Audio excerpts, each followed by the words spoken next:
Welcome to Noble Character Training. 품격 있는 성품 훈련에 오신 여러분들을 환영합니다. 작년 8월에 제가 바빠서 이 책의 내용을 5번째 이야기까지만 올리고 마무리를 못했네요. 앞으로 광야에서 삶을 배우다 6번째부터 8번째 이야기를 계속 올려드릴 예정입니다. 처음부터 다시 듣고 싶은 분들은 57번부터 61번 영상을 보시면 좋을 것 같습니다. 아무리 좋은 내용도 한 번만 듣고 흘려보내면 마음에 새겨지지 않습니다. 감동을 준 영상이 있다면 틈틈이 10번까지 반복해보세요. 반복 학습은 모든 습관의 기본이며 평소에 매일 반복을 통해서만 뇌에 깊이 새겨집니다. 그리고 훗날 필요할 때에 마음과 생각에서 영감을 얻을 수 있는 축적 효과를 발휘할 수 있게 될 것입니다. 긍정의 말 12개를 반복하며 마음에 새기기. 타인으로부터 신경 끄고 나부터 조금씩 변하자. 오늘 몇 시간을 낭비했는가? 나에게 주어진 시간은 한정되어 있다. 좋은 습관은 그냥 루틴으로 반복해. 꿈, 습관, 자기 개발을 멈추면 녹슨다. 적은 내 안에. 오늘도 자신과의 싸움에서 이겨라. 핑계대지 말고 스스로 잘못을 인정하자. 인생의 목적과 방향을 위해서 기도, 안식, 평온의 중요성, 내면의 목소리를 들어야 한다. 나는 빛을 나눠주는 사람이다. 나는 위로와 격려의 말로 사람을 살린다. 운명은 내가 바꾼다. 긍정적인 생각과 말의 힘, 미래에 도착했을 때 축복의 선물이 기다리고 있다. 믿으라. 반드시 멋진 날이 온다. 이스라엘 1세대가 광야에서 실패하고 하나님의 약속의 땅인 가나안에 들어가지 못한 이야기는 인류의 역사와 시대를 불문하고 반복되는 인간의 무지함, 불순종, 불안, 그리고 우상숭배의 모습입니다. 이스라엘 민족을 통하여 타락한 내 자신의 내면의 모습을 보게 되면 우리가 왜 불안한지, 왜 하나님께 순종하지 못하는지 그 이유를 선명하게 볼 수 있게 될 것입니다. 실패를 반복하지 않고 예방하고 여러분들을 지름길로 안내하게 될 것입니다. 결국 사람이 문제다. 새 시대 새 사람을 준비해야 한다. 정형구 목사의 민수기 묵상 에세이 광야에서 삶을 배우다 6번째 이야기. 인생의 이야기를 만드는 것. 민수기가 보여주는 이스라엘의 광야 이야기는 분명히 실패의 이야기입니다. 광야 같은 현실의 외적 상황에 대해 광야 같은 내적 마음으로 대응한 그야말로 황폐한 광야 같은 삶의 이야기입니다. 하지만 이 이야기는 동시에 은혜의 이야기이기도 합니다. 그들의 연약함과 어리석음으로 완전히 끝날 실패의 이야기를 하나님께서 은혜로 개입하시어 역전의 가능성을 만들며 지속해 가시기 때문입니다. 삶의 이야기는 밖에서 찾아오는 외적 요인들과 그 외적 요인들에 대해 반응하는 내 안의 내적 요인들이 만들어가는 것 같아 보입니다. 그래서 한 사람의 삶을 말하면서 외적 환경이라는 X축 좌표만 본다면, 곧 이력서상에 나타난 외적 경력만 언급한다면 우리는 한 사람의 인생을 매우 피상적으로만 이해하는 것입니다. 그것만으로는 그의 삶이 지닌 진실을 다 알 수 없습니다. 오히려 그것과 함께 우리는 그런 수많은 외적 사건들에 대해 그가 어떻게 대응했는가 하는 Y축 좌표도 봐야 합니다. 그가 얼마나 고통스러웠는지, 얼마나 눈물을 흘렸는지, 그리고 어떻게 주먹을 불끈 쥐었는지를 봐야 하는 것입니다. 하지만 그렇다고 해서 어려운 환경에 대한 그 사람의 반응을 영웅화하는 것은 곤란합니다. 또 그 사람이 보여준 긍정적인 태도가 결국 모든 것의 열쇠라고 말해서도 안 됩니다. 긍정적 사고방식을 가지면 마법처럼 모든 것이 금방 잘 되리라는 주장들을 담은 피상적인 자기계발서들이 얼마나 삶을 오도했는지 모릅니다. 그런 긍정은 마침내 우리를 배신합니다. 그것이 진실이 아니기 때문입니다. 인생에는 외적 환경과 그 사람의 내적 대응만으로는 풀 수 없는 신비가 존재합니다. 분명 그 이상의 무엇이 있습니다. 성경은 이것을 우리에게 보여줍니다. 우리는 그 신비 앞에 조용히 머물 필요가 있습니다. 우리의 삶을 돌아보면 다양한 외적 요인들이 있었고 또 이에 대응한 우리의 내적 반응도 있었습니다. 그 가운데 때로 승리하기도 하고 때로 실패하기도 했습니다. 그 실패의 잔해가 아직까지 남아있기도 합니다. 실패를 잊고 더 좋은 일이 오기를 기대하며 새롭게 각오를 다짐할 필요도 있지만 궁극적으로 내 삶을 붙드는 또 다른 것에 주목할 필요도 있습니다. 그것은 바로 하나님의 은혜입니다.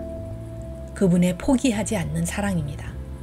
그것으로 우리의 이야기는 새롭게 고쳐 써가게 될 것입니다. 과거 광야의 이스라엘의 이야기가 그랬듯이 말입니다. 때문에 우리는 그 은혜를 믿고 막막한 광야와 같은 상황에서도 소망을 가질 수 있는 것입니다. 설령 삶이 실패로 보인다고 하더라도 가나안이라는 희망의 별을 바라보아야 합니다. 광야의 이야기 뒤에 있는 은혜의 이야기를 잊지 마십시오. 광야의 길은 곧 은혜의 길이기 때문입니다. 새 시대와 새로운 내일을 위해서 민수기 26장 1절에서 4절. 연병 후에 여호와께서 모세와 제사장 아론의 아들 엘르아살에게 말씀하여 이르시되 이스라엘 자손의 온 회중의 총수를 그들의 조상의 가문을 따라 조사하되 이스라엘 중에 20세 이상으로 능히 전쟁에 나갈 만한 모든 자를 계수하라 하시니 모세와 제사장 엘르아살이 여리고 맞은편 요단가 모압 평지에서 그들에게 전하여 이르되 여호와께서 애굽 땅에서 나온 모세와 이스라엘 자손에게 명령하신 대로 너희는 20세 이상 된 자를 계수하라. 민수기 27장 1절에서 5절. 요셉의 아들 므낫세 종족들에게 므낫세의 현손 마길의 증손 길르앗의 손자 헤셀의 아들 슬로브핫의 딸들이 찾아왔으니 그의 딸들의 이름은 말라와 노아와 호글라와 밀가와 디르사라. 그들이 회막문에서 모세와 제사장 엘르아살과 지휘관들과 온 회중 앞에 서서 이르되 우리의 아버지가 광야에서 죽었으나 여호와를 거슬러 모인 고라의 무리에 들지 아니하고 자기 죄로 죽었고 아들이 없나이다. 어찌하여 아들이 없다고 우리 아버지의 이름이 그의 종족 중에서 삭제되리이까. 우리 아버지의 형제 중에서 우리에게 기업을 주소서 하매 모세가 그 사연을 여호와께 아뢰니라. 2012년도 대선은 결과를 예측할 수 없는 초박빙의 상황이었습니다. 두 후보가 다 같이 자신이 새로운 시대, 새로운 정치를 열겠으니 지지해달라고 소리를 높였습니다. 국민들은 누가 되느냐 하는 것에도 관심이 많았지만 두 후보의 말처럼 새 시대, 새 정치가 과연 올 것인가에 관한 관심이 더 많았습니다. 국민들은 말과 겉만 새로운 시대가 아니라 내용과 속까지 새로운 시대가 되기를 간절히 바라는 기대감과 동시에 과연 그것이 정말 가능할까 하는 의구심을 함께 가지고 있었기 때문입니다. 우리는 사회와 정치가 새로워져야 한다는 명제에 대해서 깊이 공감합니다. 왜냐하면 정원을 그냥 두면 점점 잡초가 무성해지듯이 우리 사회나 정치도 끊임없이 갱신되고 새로워지지 않으면 바람직하지 못한 형태들이 돌이킬 수 없도록 굳어지는 경직화 현상이 일어나기 때문입니다.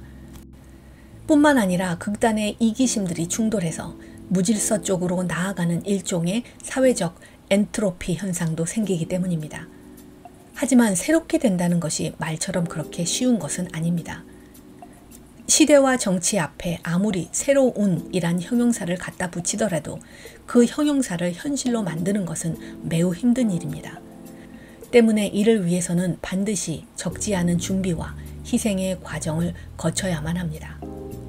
본문에서 이스라엘 백성은 드디어 긴 광야 생활을 마치고 가나안의 새로운 시대를 바라보게 되었습니다. 가나안 땅을 눈앞에서 볼 수 있는 지점에 이르게 된 것입니다. 그들은 400여 년을 애굽에서 노예로 보냈고 이어 40여 년을 광야에서 방랑자로 보냈습니다. 그리고 이제 새로운 땅 가나안으로 들어가려고 하고 있습니다. 노예로 살았고 방랑민으로 살았던 그들이 이 새로운 땅에서 자유민으로 정착하여 살려고 합니다. 그런데 정말 그들이 가나안 땅에 들어가서 자유민으로 정착하여 살아갈 수 있을까요? 과연 그 땅을 젖과 꿀이 흐르는 땅으로 만들어갈 수 있을까요? 대선을 통해서 우리나라가 새로운 시대, 새로운 정치라는 가나안에 진입하려고 했던 것처럼 이스라엘 백성들도 광야에서 가나안으로 들어가려고 하는데 그렇게 하려면 그들에게 어떤 준비와 과정이 필요했을까요? 그리고 우리는 또한 어떤 준비와 과정을 거쳐야 새로운 시대라는 땅으로 들어갈 수 있을까요? 사람을 준비해야 한다. 기나긴 광야 여정을 끝내고 드디어 가나안 입구에 모인 이스라엘은 먼저 인구조사를 실시했습니다. 원래 인구조사란 전쟁에 나갈 수 있는 20세 이상의 모든 남자를 계수하는 것이었습니다. 그들은 이미 40년 전 출애굽한 이후 도착한 시내산에서 인구조사를 했습니다. 물론 그때의 인구조사는 출애굽 이후 거의 오합지졸과 같은 상태에서 일정한 군대 조직을 갖추어 광야를 행진할 수 있게 하고 나아가 가나안 정복을 수행하기 위한 것이었습니다. 그런데 40년이 흐른 지금 가나안을 눈앞에 둔 모압 평지에서 그들은 다시 한번 인구조사를 시행합니다. 무엇을 위함이었을까요? 그것은 두 가지 목적 때문이었습니다. 하나는 가나안 땅에서 전쟁을 수행할 병력을 준비하기 위함이었고, 또 하나는 가나안 땅을 차지했을 때 그 땅을 정당하게 배분하기 위함이었습니다. 두 번째 인구조사와 첫 번째 인구조사의 목적이 다르지는 않았지만 계수의 대상은 달랐습니다. 두 번째 인구조사에 계수된 사람들은 모두 광야에서 태어난 광야 2세대들이었습니다. 왜냐하면 40년이라는 시간 동안 광야 1세대들의 상당수가 자연사할 수밖에 없었기 때문이기도 하지만, 그보다 중요한 이유는 광야 1세대들은 하나님께서 가나안에 들어가는 것을 허락하지 않으셨기 때문입니다. 하나님께서는 광야에서 태어난 광야 2세대만을 가나안에 들여보내려고 하십니다. 왜 그렇게 하시는 걸까요? 다음 세대를 계수한 이유, 이것은 우리에게 여러 가지를 생각하게 합니다. 만약 애굽을 나왔던 1세대가 바로 가나안 땅에 들어갔다고 합시다. 과연 그들이 가나안 땅을 젖과 꿀이 흐르는 땅이 되게 만들 수 있었을까요? 그들의 광야 생활을 생각해보고 또 그들이 광야에서 보여준 태도와 반응을 생각해볼 때 긍정적으로 답하기는 매우 힘들 것입니다. 그들 속에는 불평과 불만으로 가득 찬 내면의 광야가 있었습니다.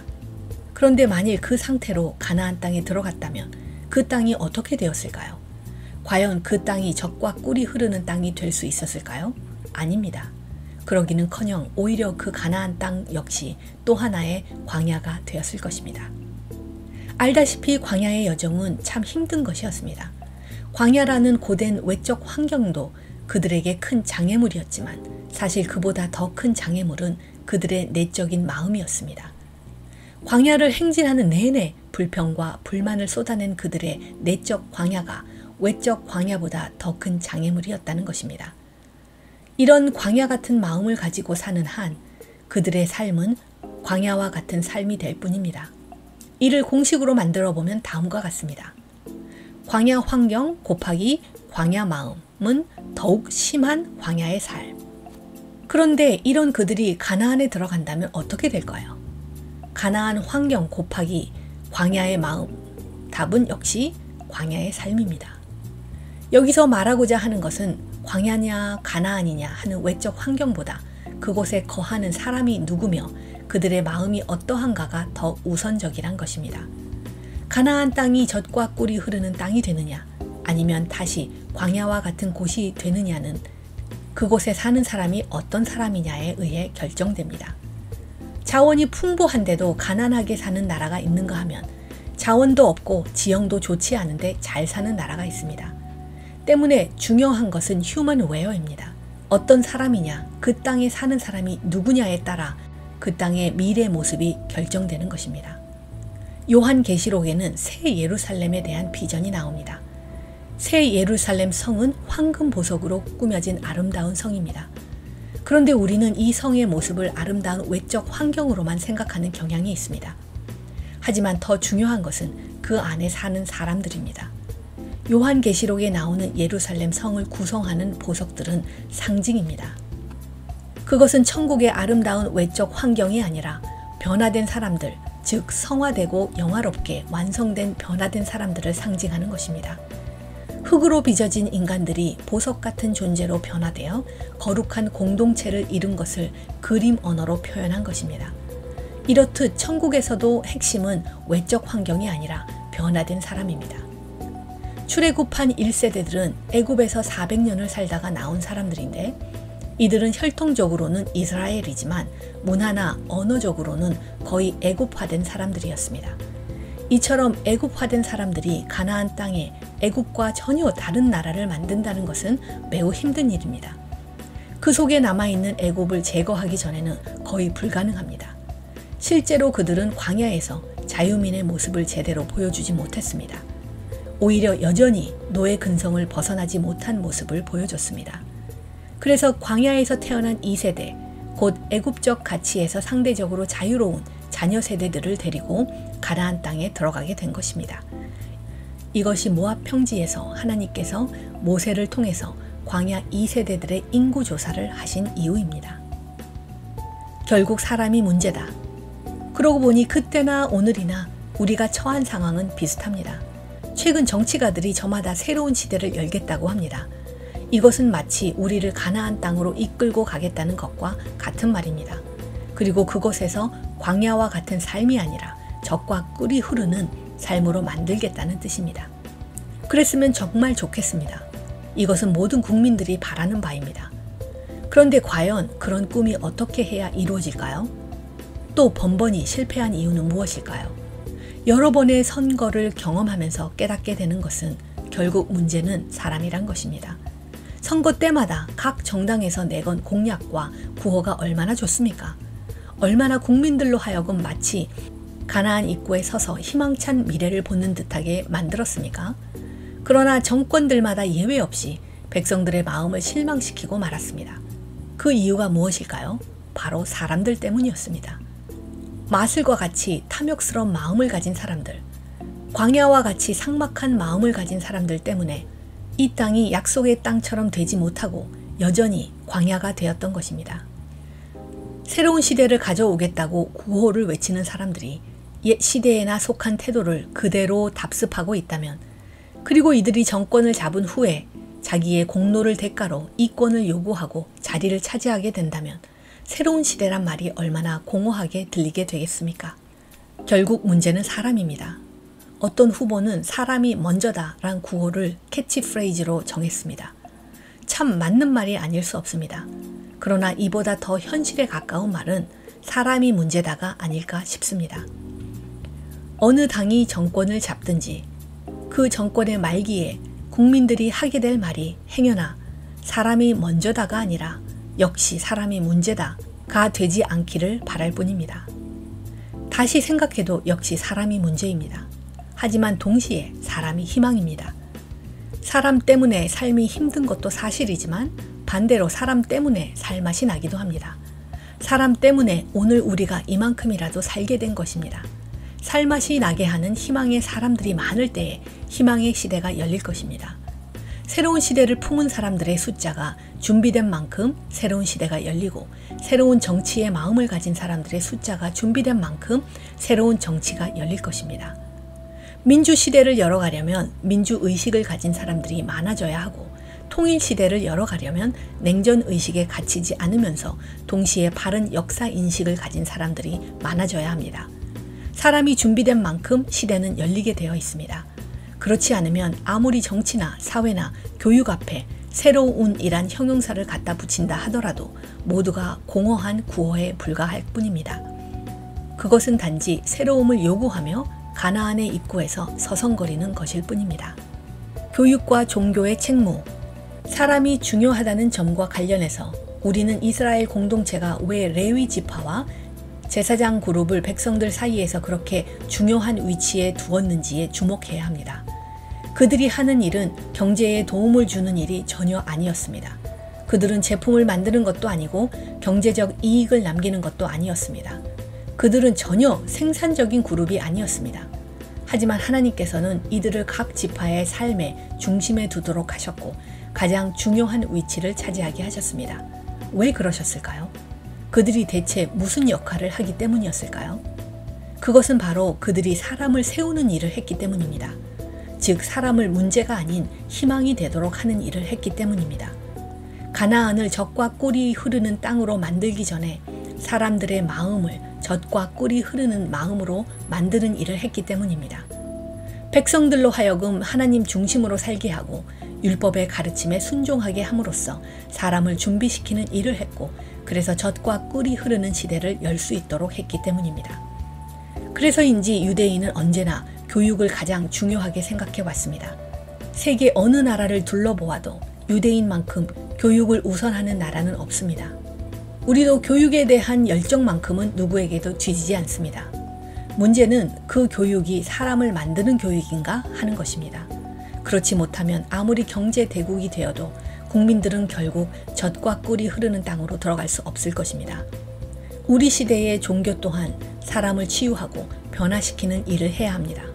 이 일을 하지 못하고 그저 샤머니즘 차원이나 기복적 차원에 머문다면 겉으로는 종교인이고 고상해 보이나 실제는 그 속에 예수 정신이 전혀 없는 자기 중심적인 사람들만 만들어낸다면 종교의 깊고 높은 사상의 물줄기가 사람들의 마음의 땅에서 강물처럼 흐르게 만들지 못한다면 결국 이 땅은 젖과 꿀이 흐르는 땅이 될 수 없을 것입니다.